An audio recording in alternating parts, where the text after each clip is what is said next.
আসসালামু আলাইকুম। তো আজ স্পেশালি এই ভিডিওটা তাদের জন্য যাদের খুবই বেশি হেয়ার ফল হচ্ছে।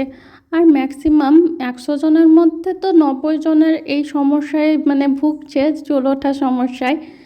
তো আলহামদুলিল্লাহ আমি ১০ জনের মধ্যে পড়ি। এখনও অবধি আলহামদুলিল্লাহ আমার চুল খুব মজবুত আর খুব কম ওঠে। বাট আমার দাদা কিন্তু এই প্রবলেমটা ফেস করছে প্রায় ২ বছর, মেবি ২-৩ বছর থেকে। তো আমার দাদা finally Himalaya anti hair fall cream and shampoo, যেটা হিমালয় কোম্পানিরই, তো নিয়ে এসছে। আর হিমালয় কোম্পানির যেরকম টাটা বিশ্বস্ত, সেই রকম হিমালয়টাও আমরা নাম শুনলেই বিশ্বাসযোগ্য মনে হয়। তো আমার দাদা কিন্তু অন্য কোনো কোম্পানির না এনে ফার্স্টেই হিমালয়টাই ট্রাই করেছে। আর এইটা অনেক কার্যকর। আর এটার দাম ১০০ টাকা ছিল, ১০০ ml দাম ১০০ টাকাই ছিল। তো এটা আমিও আজকেই ফার্স্ট ট্রাই করেছি। যদিও আমার হেয়ার ফল কিন্তু হয় না, তারপরেও আমি দেখলাম। আর এটার স্মেলটা কিন্তু খুবই সুন্দর। ক্রিমটা কার্যকর যদিও না হতো, আমার স্মেলটা কিন্তু খুবই ভালো লাগছে।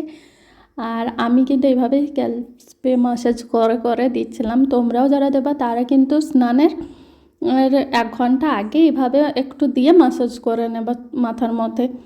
আর এখানে কিন্তু আমার চুলগুলো একটু মনে হচ্ছে যে অল্প কীরকম মনে হচ্ছে, বাট আমার চুল কিন্তু বেবি হেয়ারও অনেক গ্রোথ হচ্ছে, বাট ছবিতে একটু ডিফারেন্স লাগছে।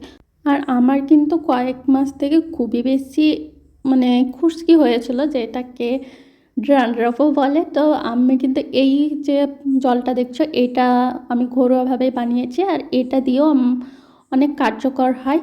যদিও আমি Himalaya anti hair fall anti dandruff শ্যাম্পুটা ইউজ করেছিলাম, ওটাও খুবই ভালো আলহামদুলিল্লাহ। বাট এই যে জলটা, এটা আমি বাড়িতেই বানিয়েছিলাম আর এটাও কাজ করে। এখন আমার একদমই কমে গেছে, বাট তারপরে আমি একটু ইউজ করছি। আর তারপর আমার দাদা কিন্তু এই যে Himalaya anti hair fall shampoo এটা নিয়ে এসছে। আর এটা মেবি দাম ছিল ১৬০ টাকা। তো এটা ১৮০ ml ছিল। তো শ্যাম্পুটাও খুবই ভালো। তোমরা যাদেরই হেয়ার ফল হচ্ছে তারা কিন্তু এই যে শ্যাম্পু আর ক্রিমটা দেখছো, এটা কিন্তু তোমরা অবশ্যই ইউজ করতে পারো। আমার দাদার কিন্তু অনেকটাই কমে গেছে। আর যখনই তোমরা শ্যাম্পু ইউজ করবা, আমি কিন্তু ডাইরেক্ট কোনো সময় শ্যাম্পু দিই না। একটা বাটি নিয়ে নেওয়ার পরে আমি ওর মধ্যে দিয়ে সামান্য পরিমাণে চিনির গুঁড়ো চিনির গুঁড়ো দিই। গুঁড়ো বা এমনি চিনিও দিতে পারো, আর এর বদলে কিন্তু তোমরা মধুটাও ইউজ করতে পারো।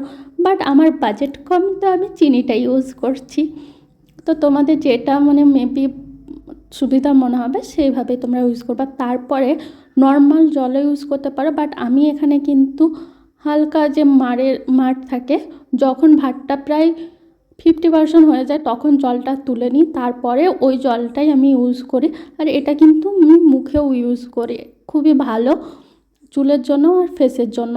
তারপরে আমি এটাকে একটু ভালোভাবে নিয়ে একটু মাথায় দিয়ে নিচ্ছিলাম চুলের মধ্যেই। বাট এটা একটু জল দিয়ে ধোয়ার পরে ভালোভাবে চুলের মধ্যে দেওয়ার পরে ম্যাক্সিমাম 5 থেকে 10 মিনিট তোমরা ওয়েট করবা। তারপরে নর্মাল জল দিয়ে ধুয়ে নিলেই হয়ে যাবে। আর আমি কিন্তু এখানে এই শ্যাম্পুটা দিচ্ছিলাম, আর আমি তো অবাক হয়ে যাচ্ছিলাম, কারণ ক্যামেরার মধ্যে অনেক ডিফারেন্স থাকে, বাট এইভাবে আমার চুলের ডিফারেন্সটা দেখে আমি সত্যিই অবাক হয়ে যাচ্ছিলাম। কারণ আমার অনেক বেশি চুল, আর এখানে দেখে মনে হচ্ছে যে অনেক কম চুল। তো তারপরে আমি লাগিয়ে নিয়ে স্নান করে একদম নামাজ পড়ে নিয়েছিলাম। আর আমি কিন্তু তোয়ালিটা এইভাবেই রেখে দিয়েছিলাম, তো অনেকটা আমার শুকিয়েও গেছে। আর তারপরে আমি হালকা এইভাবেই চুলটাকে মুছে নিচ্ছিলাম। কোনো সময়ে চুলটাকে ঝাড়বা না, এইভাবে হালকাভাবে চুলটাকে করে নেবা, মুছে নেবা। আর আমি কিন্তু কখনোই ভিজা চুল আঁচড়াই না, তোমরাও আঁচড়াবা না। একটু শুকিয়ে গেলে তখন তোমরা চুলটাকে আঁচড়ে নেবা। আর আমার কিন্তু ঢেউ খেলানো চুল, বাট আমি স্ট্রেট করেছি, তো আজ শার্ট চুল দেখতে পাচ্ছ। আর আমি যে চিনি ইউজ করেছি, চিনি বা মধু ইউজ করলে চুলটা কিন্তু অনেক বেশি শাইন দেয়। তো তোমরা এইভাবে ইউজ করতে পারো, বাট নাও করতে পারো। আর ওখানে কিন্তু জলের বদলে তোমরা দুধও ইউজ করতে পারো, বাট আমি গরিব মানুষ, আমার বাজেট কম ছিল।